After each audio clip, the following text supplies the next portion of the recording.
What is going on, you guys? AK40 Kevin here in the gamer heaven. Today I'm going to be plugging in Wonder Woman 1984 into the stiffie meter to find out if it's a flaccid limp doozy, a mid-range plumper, or a full-blown veiny throbbing rager of a motion picture. Now I will say that Wonder Woman 1 that came out in 2017 I actually liked quite a darn bit, and luckily the sequel is no different. This one was pretty good too. It does have some issues, but we are going to critique that as we are plugging into the stiffie meter, and we need to see if this banana is worth putting on a sundae. Let's get it. So first of all, I'm going to say that I absolutely loved the first Wonder Woman 3 years ago. I think it was one of DC Universe's best films, as generally their films get a golden shower by the Marvel series, and DC generally stands for don't come, because nobody's coming while watching these movies. I really liked the original Wonder Woman, and this one was no different. In fact, this one had some things that I think they took a step back on, but however, I gotta say, I actually enjoyed this one quite a darn bit. In fact, this put a little tick in every box for me. First of all, it is an action comedy, which is my favorite genre of movie, so things like Rush Hour and The Mummy and Zombieland, stuff like that, that has some awesome action moments, but also some knee slappers as well. Now, I'm not gonna say that when my knee was left raw after this movie, I didn't piss my pants or anything like that, but there definitely were some pretty funny moments. I wouldn't say it was side-splitting or anything like that, but it definitely had some kind of corny, awkward comedy moments that were delivered pretty well. So the soundtrack by Hans Zimmer was absolutely masterful. It never felt out of place, and in fact, during the sentimental moments and whatnot, in order to really start milking my tear ducts for their sweet, sweet nectar, the soundtrack really did kick in and put butterflies in my testes, which I appreciated. Now, this movie was extremely long, and I don't think it was warranted. It was 2 hours and 30 minutes. I don't know why I didn't say 2.5 hours, but it's 2.5 hours long, and that could have easily been condensed to around the 2-hour mark. There's a lot of scenes in there that really didn't add any value to the overall plot. They were kind of just doing some back character building and whatnot. However, I think that character building didn't really add to an emotional connection with any of the characters or anything like that. And then one of the coolest CGI or graphically appealing action scenes is in the beginning. There's like this Olympic Games when Diana's a child, and it's like a 10 or 15 minute clip or scene, and literally that is never touched on again, besides that it ingrained that honesty is an important characteristic. And later on when she's battling with the protagonist, who's played by Pedro Pascal, who, by the way, we're going to touch on that in a little bit, did a phenomenal job. But, and then she's basically trying to let him know, like, hey, you're being a naughty boy right now. You're being a bad boy. Honesty is key. Honesty is important. You're not going to get any gifts from Santa next year if you don't buckle up and do right. It just seems like that whole 10 or 15 minute Olympic Games, it didn't really have 10 or 15 minutes worth of value to add to the movie.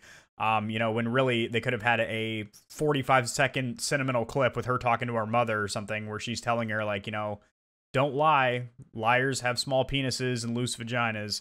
And, that would have gotten across the same deep message as that Olympic scene where she basically gets robbed of her golden trophy. Pissed me off. Her mom. But yeah, it was really long, and it wasn't like, it didn't get boring or anything like that. I just feel like it could have been shorter.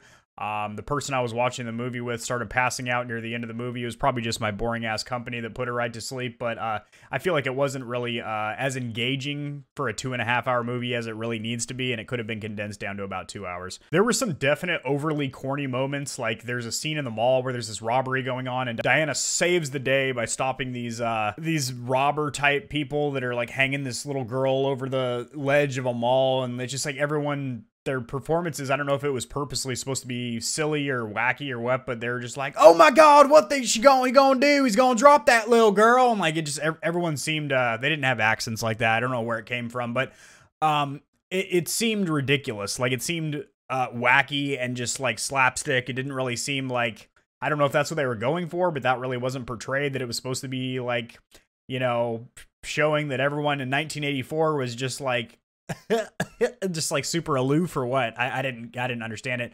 But I will say I did absolutely love the 80s style. I thought it was phenomenal. The amount of fanny packs and feathered hair, unbuttoned dress shirts and stuff like that. It was just, it was great. It was absolutely great. Also, some of the outfit designs, like when Diana gets her super deluxe golden armor and whatnot, that shit was absolutely badass. Not only did it look amazing, but that armor set was pretty cool during the final fight scene between her and Kristen Wiig's character, who plays Cheetah, I believe is the name of her, the protagonist there. There's actually two protagonists, both of which I think did a pretty darn good job. There had to be two protagonists because Pedro Pascal's character, who did a phenomenal job, by the way, he probably did some of the best acting in the movie. You know, no surprise there from the Dornish Lord from the Game of Thrones series. You know, and his character, he wasn't some fucking Titan meat hammer or something like that with like crazy powers and fucking gauntlets covered in semen and shit like that. He was just a normal dude that got punked in front of his son and felt like, you know, super belittled. He's been basically hustling and grinding his whole life with no recognition, just felt like a whole loser and a half in front of his boy, who, by the way, I don't know who cast him, but his kid looked Chinese, and Pedro Pascal is definitely Hispanic of some kind, but, you know, we never saw the mother, so that I don't know what the other half of that equation was, but yeah, so Pedro Pascal's character, you know, you get like an actual, you could understand or relate with the protagonist as to why he wants to do what he wants to do, basically collecting people's wishes and taking something in return. And I gotta say, the plot was actually super good. There was a couple epic scenes where it's showing, you know, him granting basically millions of wishes on a small scale, like even a couple arguing, and he says, "Yeah, I wish you were dead," and she frickin' pops over with a heart attack and shit. All the way to like major scales, like there's a terrorist pinned down with a 50 cal in like in a cave, and he said, "You know, I wish I had some nukes," and bam, he's got nukes and shit. It's just, it was insane to see like such a massive scale of like small wishes. You know, just like some guy wishing for a farm, and there's cows roaming around Manhattan, all the way to like nuclear battles and whatnot. It was crazy. And then Diana has to use her her cunning wit, get everyone to revert their wishes in order to defeat him. And then there's a second protagonist played by Kristen Wiig, who I gotta say, she's hilarious, and she also has a really good, I think she did a good job with her character here, Cheetah. Where she basically gets a taste of power. She wishes to be like Diana, so she gets super powerful. And they didn't really build up too much as to how she just all of a sudden became that powerful. It was, I guess it was just like an instantaneous wish. Like, okay, you're a weak little nerdling, and then now you're a straight up savage beast, or an apex predator, as she called herself. Which, by the way, that would make an awesome gamer tag. Apex Predator. That just sounds fucking badass. So anyway, you know, it kind of showed her kicking some dude around that was trying to get all handsy-feely with her in an alley, just being a real chode. And she, you know, took it a little far. She was kicking the ever-living crap out of him. I think he might have died. I'm not sure. She was really mollywopping him. He died with a boner. She's the more physical, aggressive protagonist, and they get into a little fight scene. But the CGI really wasn't too great in any of the combat scenes or anything like that. All the major action scenes, which weren't terrible, but they were not as good as Wonder Woman 1. They had a $2 million budget, and I don't know if they were restricted in time or filming or resources. They didn't have the cameras and CGI equipment they had in the first one, but all the battles were a much smaller scale. So like where Wonder Woman had these huge epic battles on like massive scales, these ones were all like, okay, you know, an individual fight in this corridor, in this room, or in this tiny courtyard or something like that. Everything felt like it was a lot smaller in scale. And then also some of the CGI was kind of whack. Like when Diana gets her powers back and she's running and stuff like that, it's almost like she's moonwalking, like she's just floating. It looked kind of glitchy. It almost looked like Grand Theft Auto San Andreas when you got some janky mods on and CJ's running across the hood and he's just kind of like floating across. It didn't look good at all. And then there was actually one scene where Kristen Wiig's character, you could see the green screen in her glasses, which is crazy. That's like a pretty major oversight for a AAA banger like this. The acting seemed pretty solid. I will say Chris Pine, he doesn't strike me as a very good actor. I don't know what it is about him. I guess it is just like a lack of emotion, that he has a kind of like resting bastard face or what, but you never really feel like a strong connection to him whatsoever. But who does feel a strong connection for him is Diana, and she has to make a bitter choice to unwish that they're back together so she can get her power back.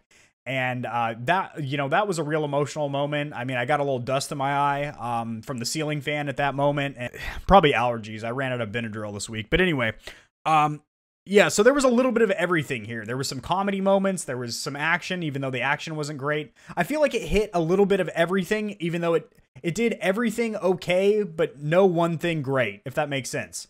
It's very versatile in that it had some action. It wasn't great, but it was okay. Some comedy. You're not going to piss your pants, but you're going to chuckle. Some sad moments. You're not going to be fucking bawling your eyes out, but it's, you know, like you feel some human emotion there. The protagonists, both of them, made sense and were pretty awesome. Like, Pedro Pascal's was very believable and whatnot, and why he would want to be the protagonist he is. And then, you know, Kristen Wiig, that's also relatable too. She felt, you know, like nerdy and overlooked her whole life, and then now she's a fucking apex predator. What I will say for the action scenes, even though they were on a smaller scale and some of the CGI wasn't brilliant or anything like that, was that it wasn't like some of those movies, like you'll see a lot of Michael Bay movies or Transformers, stuff like that, where there's a million cuts. So like every 5 seconds, it cuts to a new angle, and it's just kind of disorienting. Some of the camera angles are kind of just too many cuts. There's too many damn cuts. This one, there were cuts and everything, obviously, but it was able to focus on the action pretty well, and it wasn't jarring or anything like that. I didn't have like an epileptic seizure or anything watching the battle, so that was good. Yeah, I think that's gonna do it. I think I covered it pretty well, so we're gonna go ahead and plug this bad boy into the old stiffie meter here. I'm gonna be giving this 7 out of 10 bananas, just because, like I said, it put a tick in every box. It didn't fill the box up, but it did massage the outside. It had some comedy in it, had some action in it, had some sad moments in it, had some romantic, passionate moments, like when they're cruising in the jet through the fireworks and whatnot. That was, I even said to my lady comrade, I was like, my God, that's romantic. It's not going to be atop a nice little sundae or split anytime soon, but it definitely gave me the potassium that I needed last night. So that's a 7 out of 10 there, boys. If you guys enjoy the stiffie meter, you know what to do. Thumbs up for likes, subs for loves. Oh yeah, and you guys feel free to let me know what movies, music, or games you want me to review here on the stiffie meter. If you've got something that you're curious as to the flaccidity or the stiffness of the content, just shoot it my way. I'll take care of it. All right, guys. Peace.